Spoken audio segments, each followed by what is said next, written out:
A garota lia um conto de fadas, atento a todos os detalhes ali, analisando o conto. A Rainha de Neve era o nome do conto, e contava a história de um garoto que teve um dos olhos perfurados por uma farpa de um espelho que despertava o pior das pessoas. A Rainha de Neve estava por trás disso, e, quando a garota terminou de ler, o conto finalizado com um final feliz, a cabeça da garota palpitava com as ideias recém-roubadas. Um espinho. Um espinho que, quando perfura a pele, acaba despertando o pior das pessoas. Mas e se a Rainha de Neve for na verdade uma bruxa? Pensou a garota, após pegar uma folha de papel e lápis para anotar as ideias. E se essa bruxa na verdade tiver um poder próprio? O poder de criar trepadeiras e mais trepadeiras de espinhos? A garota continuou o pensamento. E se cada espinho puder não apenas despertar o pior das pessoas, mas também fazer com que a bruxa controle essas pessoas?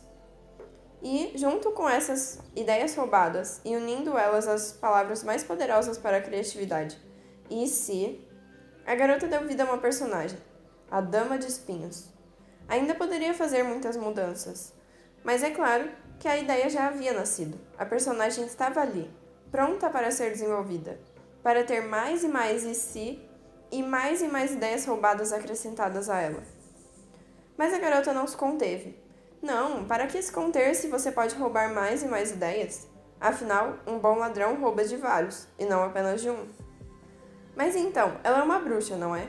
O que mais a garota poderia descobrir e criar sobre o mundo dos bruxos e bruxas?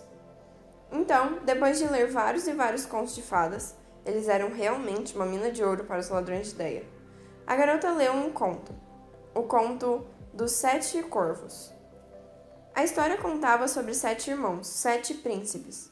A rainha, mãe dos príncipes, havia engravidado, e por algum motivo que fosse, os irmãos não poderiam mais viver no castelo.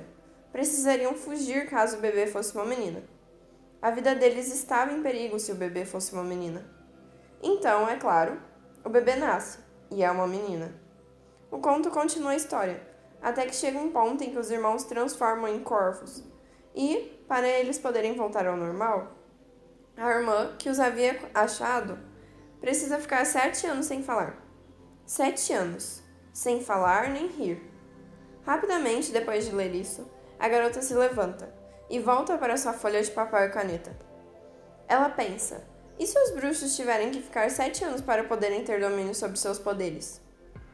E se, não conseguirem, eles se transformarem em pássaros? E assim, com esse e se, boa parte da cultura, mitologia e sociedade dos bruxos e bruxas teve seu início. Teve o ponto de partida que a garota iria usar para criar todo o mundo dos bruxos e bruxas. E, cada vez mais lendo histórias, observando pessoas, vendo lugares, mais e mais a garota roubava ideias, modificava elas, unia ou desmembrava elas. Quanto mais ideias a garota roubava, mais e mais criativa ela se tornava.